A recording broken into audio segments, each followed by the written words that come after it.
Nangangarap na maging isang sikat na MLBB content creator na maging katulad ng ibang mga sikat katulad nila Inuyasha at Misaki at madami pa. Ikaw isa ka din bang small content creator kagaya ko? Ako kasi noon nung wala pang nagsusuporta sa akin ay nag-upload pero nagsimula talaga ako mag-upload sa TikTok. Alam nyo ba kahit 5 views lang ang video ko ay natutuwa pa rin ako kasi may nanonood sa akin.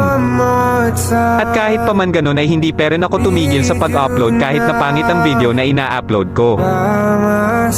Lagi kong iniisip na kung may pag-asa ba ako na maging katulad ng mga sikat na content creator. Alam nyo ba na kapag may maglalib ay lagi talaga akong humihingi ng skin sa mga sikat na content creator. Wala kasi ako skin noon hahaha simula nung na-download ko ang injector ay nagagamit ko na ang mga dream skin ko. Nung umalis si mama at pumunta ng Manila para doon magtrabaho doon ko naisipan na ay kwento ang buhay ko sa Facebook at sa TikTok.